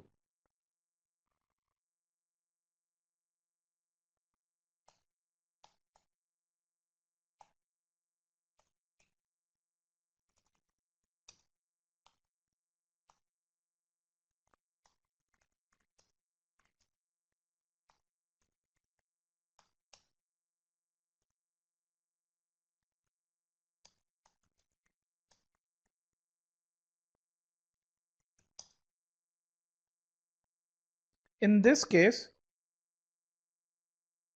is the amount of food passing through the food supplies passing through the Suez Canal, or is the sailor passing through the Suez Canal? Who is passing through the Suez Canal? It's the sailor, right? It's not ambiguous, no. It's a sailor. The amount of food supplies determine. Actually, it should be the amount determines.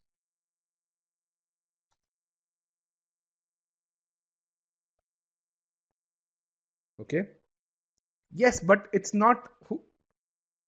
The food is there to help the sailor.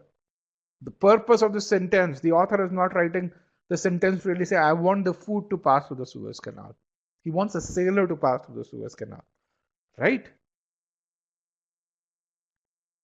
And that's important for you to understand. What does the author want to establish? And that's important, and which is where grammar or structure helps communicate that meaning.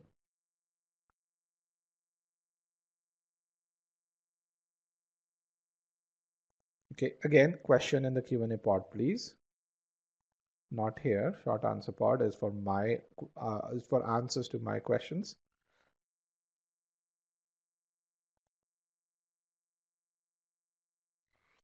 Srinath says option D has a new, that's a great question. It says option D has a new word, determines.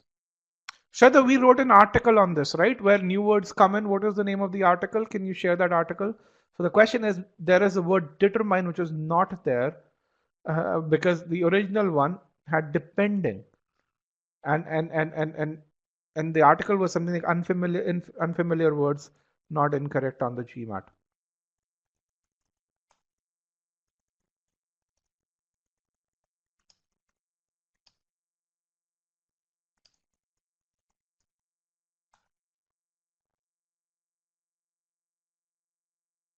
So what was that article over there? Can you get that, Shraddha? We've written an article on this. This is a great question.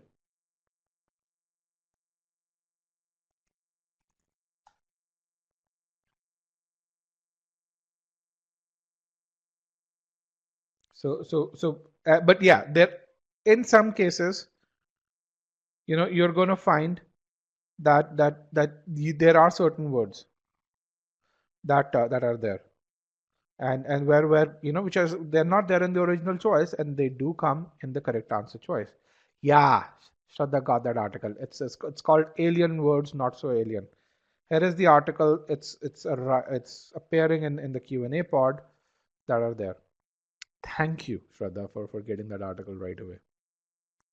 So read this article, and there are many instances of this article of such things happening. Again, you can see we pointed these things out in 2013, and Shraddha actually wrote this article over there, and you'll see many instances.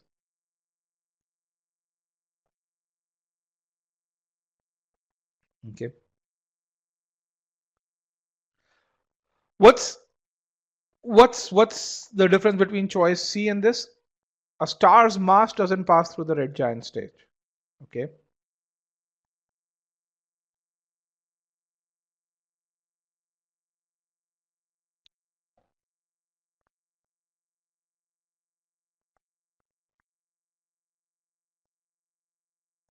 It's if I were to write the same context in this.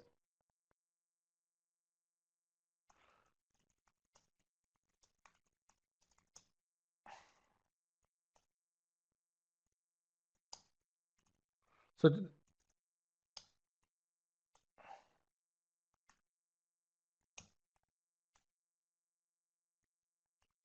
why am I?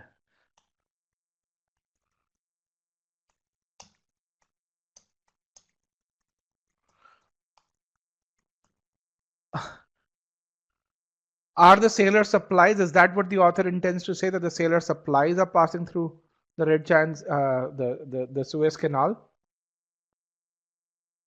This is what choice C is trying to say.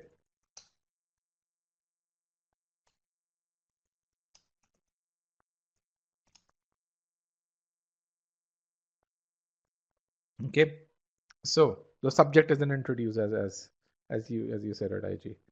So perfect. So let's kind of talk about it. We've already discussed this part over here. Let's move forward.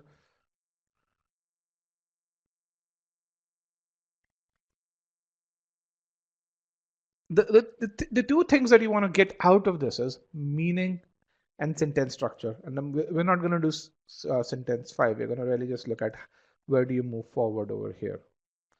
Okay. The question that I want to ask is, when it comes to acing GMAT sentence correction, it's about structure, meaning, and grammar, and in that order. Structure first to get to the intended meaning, understanding those aspects of the meaning, and then looking at the errors, the grammatical errors from there. Okay. Some of you are really just saying, hey, couldn't it be X, Y, and Z? And when you're asking those questions, it just tells me that you are not familiar with sentence structures. And if you're a beginner, I can understand that. And that's when you look at e-GMAT and when you really say, hey, e-GMAT's SC is supposed to be really, really great, or CR is supposed to talk about pre-thinking like no one else. The reason why that is the case is because we teach you meaning in context of these sentence structures. We integrate this. And that's something which is really important over here. The reason for those of you who've already spent 35 hours studying SC or even 50 hours studying SC or have solved 300, 400 questions while doing this, you don't feel yourself at that 90th percentile is because you've not integrated sentence structure with meaning, with grammar. You've studied grammar separately, then you're solving questions.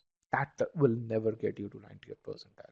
Unless and until, the only way it'll get you is if you're a native speaker and you already know the sentence structure and meaning aspect of it. Because, in the US, that's how it's taught. My daughter, who's in 7th grade right now, she understands sentence structure. She's been taught sentence structure. She understands how to split a sentence. And she can just get the grammar piece and get to SC answers more or less correctly. So she can get to that 80th percentile even without going through a whole lot of grammar. But that's not how most of the world works. That's not how we study in Europe or in the UK or in India or in other parts of Asia. And a lot of people struggle with this. So here's one example of a very bright guy. His name is Rohit Singh Malan. He's a doctor. He's also an IDS officer, which is kind of equivalent to an IAS officer. He studied for the GMAT, couldn't go beyond a 680. And his problem really was his grammar, just his verbal wouldn't budge beyond a certain point. And then he embarked upon the meaning-based approach. He really said, hey, there's absolutely no comparison. Prior to using the meaning-based approach, he was lost in 2 or 3 out of 5 answer choices. The brain would tell me, even this is right, this sounds right, which is kind of what many of you were confused when I look at people being confused between choices, B and D in the prior question over here. The brain was telling you both of them sound right. You've got to choose one. And when you focus on the meaning, you get to that core of the sentence. You understand what the author wants to communicate, and you're able to get to this. So this guy improved from a V32 to a V42 in about a month. Again, watch his interview over here. He got into Kellogg with scholarship. So again, GMAT score, scholarship overall. Jim scored a 700, wasn't able to go beyond a 700. Focus on the meaning-based approach. In 20 days, was able to go to a 770. So he had the grammar already. He just needed to modify his approach. He says, when you get to a 700 level question, grammar is not going to be the deciding factor because you'll always have 2 options left. And grammar is not going to be able to help you. The only way you'd be able to get to that answer in 90 seconds is by understanding the intended meaning. Okay. And so understanding the 3 aspects of meaning, that's really important if you want to get to that point. And to do that, you have to know how to break the sentence. And that's something that we teach in Master Comprehension course as well. And then we continue this process over there throughout the e-GMAT SC course. Now let's talk about grammar concepts and the reason why uh, uh, uh, a lot of people kind of study grammar and still not do this is because they don't study grammar in what we call as the right context. For most people, GMAT sentence correction is about subject, verb, verbs, pronouns, uh, uh, uh, then modifiers, then parallelism, then comparison, and then they consider meaning as an error. They look at these seven uh, error types over there. In reality, you have a matrix where you have these seven error types, and then there are subtypes in these errors, and along with a bunch of sentence structures. So when you do that matrix, it's about 200 different concepts, and you got a flavor of those concepts, or where you had grammar and sentence structure integrated in this webinar through the 4 questions. In the 4 questions that we solved, you had 20 options. You had about 12 different sentence structures over there. And you understood how knowing sentence structures led to meaning. You need to really know these sentence structures and apply them in the context over here. The other piece is you need to have evidence that you know these sentence structures properly. Okay. And which means that while you're studying, you need to be evaluated on these sentence structures. Because if you're not evaluated on these sentence structures, you move on, you go to practice, you don't learn how to get to the meaning from sentence structures, you're going to make the same mistakes again and again. How many of you feel that, and this is only true for people who at least are done with half of their preparation. How many of you feel that you've done a ton of practice, but your SC doesn't improve beyond a point? How many of you feel that way?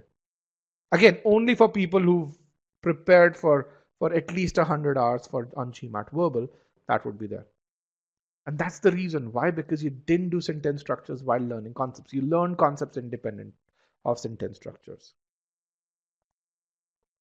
Okay. Or in other ways, how many of you can answer that?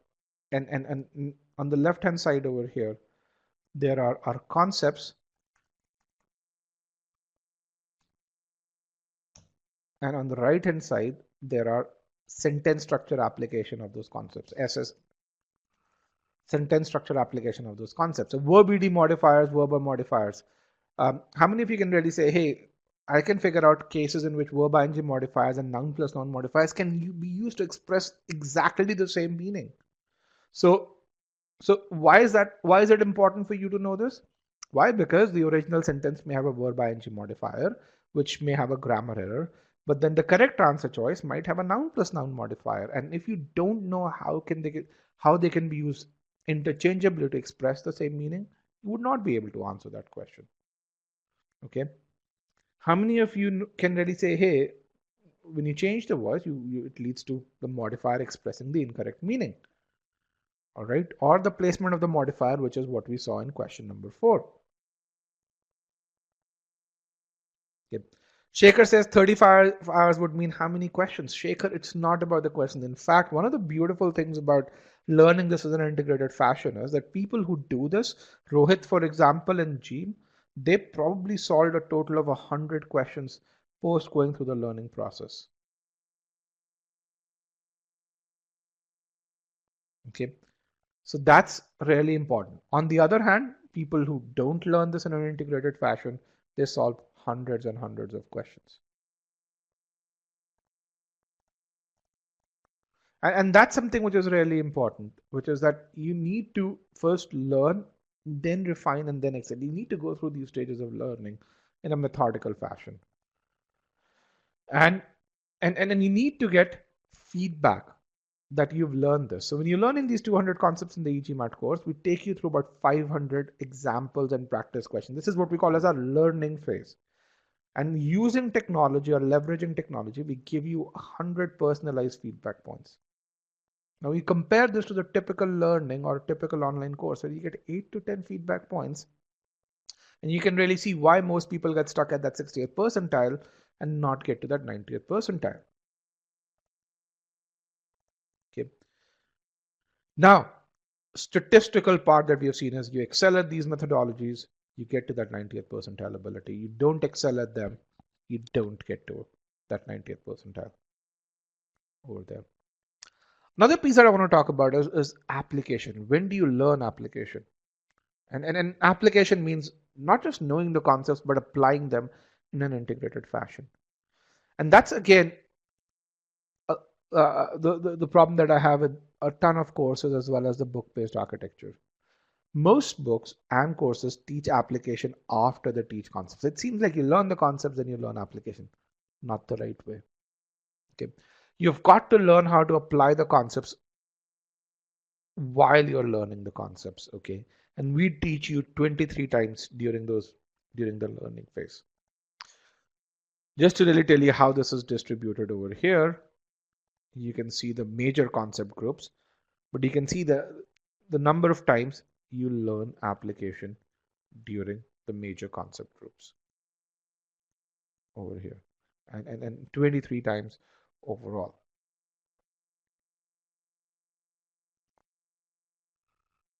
And these applications are files are designed meticulously. Why? Because they tell you how to supply these concepts, if you falter, why you're faltering, where you're faltering. Okay, and that personalized feedback helps you improve. Now, it's still your job to take the feedback. We give the same feedback to everybody. But if you take that feedback into account, if you do the self-correction, if you take notes right then and there, and we have a system of note-taking built in the files, you will find that your improvement happens a lot faster. And just to really tell you how this data-driven approach works, let me take a case study. Over here, here's a guy who hit 90th percentile, but he failed initially. But then let's see how we use data to hit that 90th percentile in sentence correction. So very simple module, one of the very basic modules that we have. Our modifier modules are probably have 5 times as many files as this one does. Now, this is our subject verb module. What you see over here is you're learning concepts in this, and you're being evaluated on concepts right then and there. This 100% is not the completion, but the evaluation of your own ability in subject verb agreed number. This time is not the length of the video, but the time that this particular person spent. So this time is different for every person. For example, over here, subject verb makes sense. He's not learned it to the same quality as he should have. And you can really see he's not spent as much time as well. Now, you can really see that over here, he scored low on the subject verb application. You can see that integrated application coming in over here. He didn't do as well. But then we evaluated him on application right after that over here. And then he did really well. And then the question is, how the hell did he do well? We're going to really see that in the next slide. Let's do the same thing with verb tenses. Okay.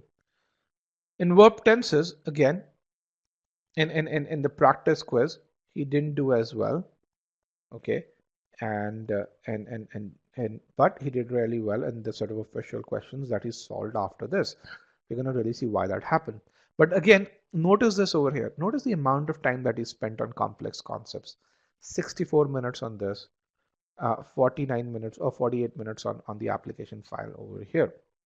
Now, why, despite faltering at this point, he was able to excel this, which is the end of module quiz? Let's look at that. Because he bookmarked these questions over here. Look at this. He faltered on the practice quiz.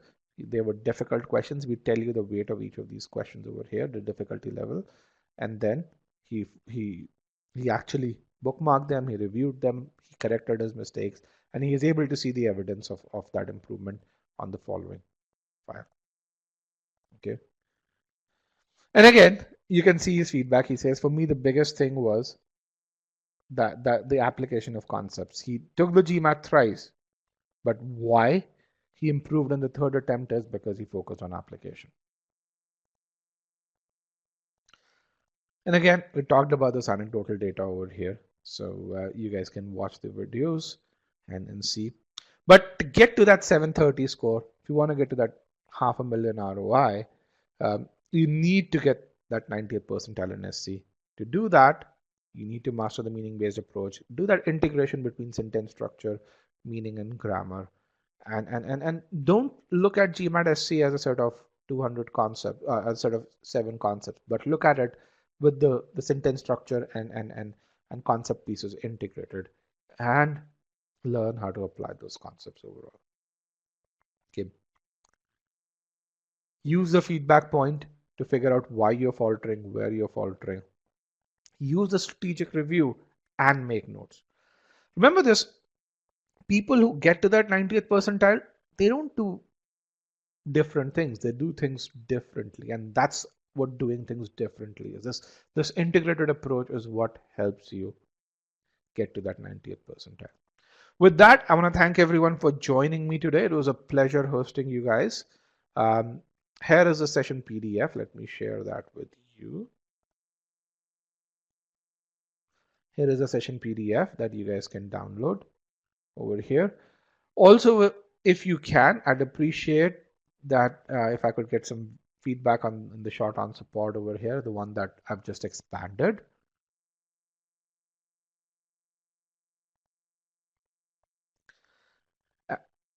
So if I can get some feedback over here on how you like the webinar or what you learned from the webinar, either way, that would be great in the short answer pod. And how it changed your approach. And meanwhile, let me just take a question. Why is Q51 more common than V45 and above?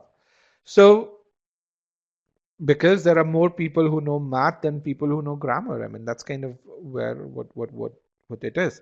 A lot more Asians are now taking the GMAT, and which is why Q51 is a lot more common now than was the case ago. So when I took the GMAT, Q51 was, if I remember correctly, 97 percentile, or actually even 99 percentile in 2003, which is when I took the test.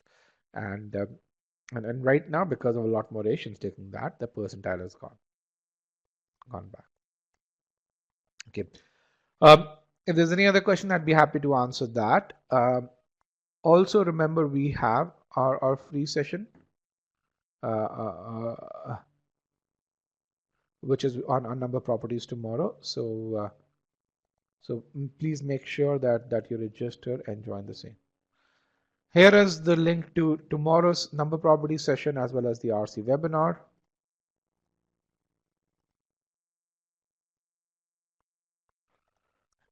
Here is the link to RC session over here.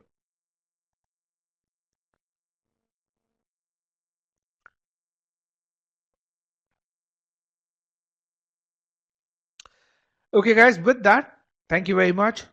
Have a great evening or have a good day and study well. And I'll see you on e-GMAT.com.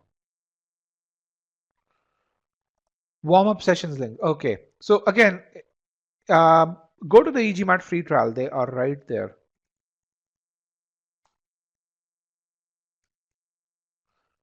So if you log into your e-GMAT account, you should be able to get to it. Here, get to the free concepts. So go through this page over here.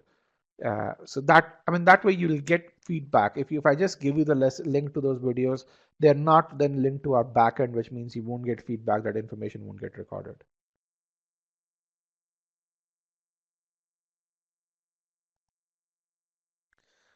Gabby says, I don't understand the feedback on concept versus application. So Gabby, that's a great question. So when you download the PDF and then you get to that part over here, what you're going to really see is there's a demarcation between what we call as a concept file versus what we call as an application file. So you get feedback on both your ability, your knowledge of concepts, as well as your ability to apply the concepts. So anything which says application is an application file. Any practice file that's next to application is a file that's evaluating your application as well. Valentine says, where are the questions from? They are your own questions. Yes, we are one of the few companies that creates its own questions. We don't use official questions in the course. We cannot. Legally, no company can. I know a lot of companies do use them, but legally, no company can use official questions in their course. So we make our own questions.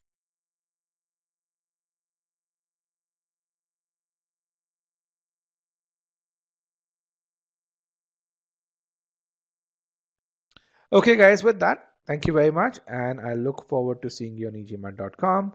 Have a great evening.